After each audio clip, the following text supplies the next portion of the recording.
കേരള രാഷ്ട്രീയത്തെ മുൾമുനയിൽ നിർത്താൻ പോകുന്ന ഒരു പ്രധാന കേസായി മാറുകയാണ് മുൻ മുഖ്യമന്ത്രിയുടെ ഗൺമാൻ യൂത്ത് കോൺഗ്രസ് നേതാക്കളെ മർദ്ദിച്ച സംഭവങ്ങൾ. എക്കാലത്തും പിണറായിയെയും CPM നേതാക്കളെയും വിറപ്പിച്ച പോലീസ് ഉദ്യോഗസ്ഥൻ ഷൗക്കത്ത് അലിയാണ് കേസ് അന്വേഷിക്കാൻ പോകുന്നത്. നവകേരള യാത്രയ്ക്കിടെ ആലപ്പുഴയിൽ വെച്ച് യൂത്ത് കോൺഗ്രസ് പ്രവർത്തകരെ മുൻ മുഖ്യമന്ത്രി പിണറായി വിജയന്റെ പേഴ്സണൽ സെക്യൂരിറ്റി ജീവനക്കാർ ക്രൂരമായി മർദ്ദിച്ച കേസ് പുനരന്വേഷിക്കാൻ VD സതീശൻ സർക്കാർ തീരുമാനിച്ചതോടെയാണ് നാടകീയ നീക്കങ്ങൾക്ക് തുടക്കമായത്. അധികാരമേറ്റ ശേഷമുള്ള ആദ്യ മന്ത്രിസഭാ യോഗത്തിൽ തന്നെ ഈ കേസിൽ പ്രത്യേക അന്വേഷണ സംഘത്തെ പ്രഖ്യാപിക്കാൻ UDF ഭരണകൂടം തീരുമാനിച്ചത് കൃത്യമായ രാഷ്ട്രീയ ലക്ഷ്യങ്ങളോടെയാണ്. CPM-നെ ആകെ പ്രതിരോധത്തിലാക്കിയ TP ചന്ദ്രശേഖർ വധക്കേസ് അന്വേഷിച്ച് കൊടിസുനി ഉൾപ്പെടെയുള്ള കൊടും ക്രിമിനലുകളെ അകത്താക്കിയ പോലീസ് ഉദ്യോഗസ്ഥൻ KV ഷൗക്കത്ത് അലിയാണ് കേസ് ലീഡ് ചെയ്യുന്നത്.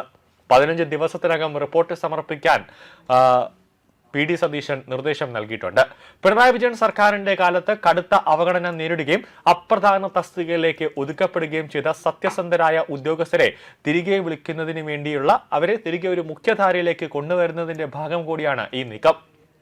പിണറായി സർക്കാരിന്റെ കാലത്ത് ഈ TP ചന്ദ്രശേഖർ വധക്കേസിലെ പ്രതികളെയൊക്കെ പിടികൂടിയപ്പോൾ പിണറായി സർക്കാർ വലിയ രീതിയിൽ ഷൗക്കത്ത് അലിയെ ഉപദ്രവിക്കാൻ തുടങ്ങി.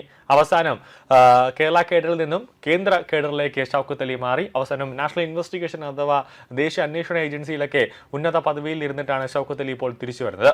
രാഷ്ട്രീയ സമ്മർദ്ദങ്ങൾക്കോ ഭീഷണികൾക്കോ വഴങ്ങാത്ത ഉദ്യോഗസ്ഥരെന്ന പ്രതിച്ഛായയുള്ള ഷൗക്കത്ത് അലിയെ തന്നെ ഈ കേസിന്റെ ചുമതല ഏൽപ്പിക്കുന്നതിലൂടെ കഴിഞ്ഞ ഭരണകാലത്ത് നിയമം കയ്യിലെടുത്ത പോലീസുകാർക്കെതിരെ ഒരു വിട്ടുവീഴ്ചയും ഇല്ലാത്ത നടപടി ഉണ്ടാകുമെന്ന ശക്തമായ മുന്നറിയിപ്പാണ് മുഖ്യമന്ത്രി VD സതീശൻ ഇതിലൂടെ നൽകുന്നത്. കേസ് അതിവേഗം അന്വേഷിച്ചുകൊണ്ട് പുതിയ FIR രജിസ്റ്റർ ചെയ്യാനും പ്രതികളായ പോലീസ് ഉദ്യോഗസ്ഥരെ ഉടനടി സസ്പെൻഡ് ചെയ്യാനും ആഭ്യന്തര മന്ത്രാലയം SITക്ക് നിർദ്ദേശം നൽകിയിട്ടുണ്ട്.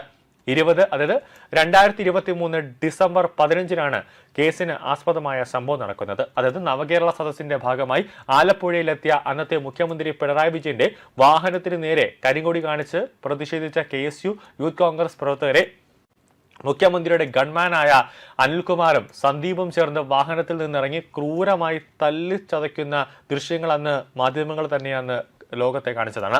പൊതുമധ്യത്തിൽ വെച്ച് ലാത്തിയും വടികളും ഉപയോഗിച്ച് യുവാക്കളുടെ തലക്കടിച്ച് പൊളിക്കുകയും ഈ സംഭവങ്ങളെ പിണറായി വിജയൻ നിസാരമായി ഇത് രക്ഷാപ്രവർത്തനം എന്ന് പറഞ്ഞ് ഒരു നിസാരമായിട്ടാണ് പിണറായി വിജയൻ പിന്നെ മാധ്യമങ്ങളോടൊക്കെ സംസാരിച്ചത്. AD തോമസ് ഇത്തവണ നിയമസഭാ തെരഞ്ഞെടുപ്പിൽ ആലപ്പുഴയിൽ നിന്ന് വൻ ഭൂരിപക്ഷത്തോടെ ജനപ്രതിനിധിയായി നിയമസഭയിൽ എത്തിക്കഴിഞ്ഞിരിക്കുകയാണ്. മർദ്ദിച്ചവർക്ക് മുൻ സർക്കാർ പ്രൊമോഷൻ നൽകി ആദരിച്ചപ്പോൾ മർദ്ദനമേറ്റ ഇരയെ ജനങ്ങൾ നിയമസഭയിലേക്ക് വോട്ട് ചെയ്ത് ജയിപ്പിച്ചു വിട്ടു എന്നതാണ് വസ്തുത. കൂടാതെ ഇത് കേസൊക്കെ ആയി കോടതിയിലേക്ക് എത്തിയപ്പോൾ ഇതൊന്നും ഒരു തെളിവില്ല എന്നൊക്കെ പറഞ്ഞുകൊണ്ട് നമ്മുടെ ക്രൈംബ്രാഞ്ച് തന്നെ ഈ 2 പോലീസ് ഉദ്യോഗസ്ഥർക്ക് ക്ലീൻ ചീറ്റ് നൽകുന്ന ഒരു സാഹചര്യമാണ് ഉണ്ടായത്. അവസാനം മജിസ്ട്രേറ്റിന് മുന്നിലേക്ക് കേസ് എത്തിയപ്പോൾ തെളിവില്ല എന്നൊക്കെ പറഞ്ഞുകൊണ്ട് പോലീസിന്റെ ഫോട്ടോഗ്രാഫർ തന്നെ എടുത്ത 2-3 ഫോട്ടോകളാണ് ഇതിന് ആയി കാണിച്ചു കൊടുത്ത് അങ്ങനെ കേസ് തള്ളി നിർത്താനും ഒക്കെ നോക്കിയത്.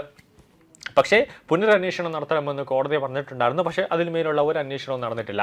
അങ്ങനെ VD സതീശൻ മുഖ്യമന്ത്രിയായി അധികാരമേറ്റ ഫസ്റ്റ് വാർത്താ സമ്മേളനത്തിലാണ് ഈ സംഭവം അന്വേഷിക്കാൻ ഒരു സ്പെഷ്യൽ ഇൻവെസ്റ്റിഗേഷൻ ടീമിനെ നിയോഗിച്ചുകൊണ്ടുള്ള ഒരു ഉത്തരവ് പുറപ്പെടുവിച്ചത്.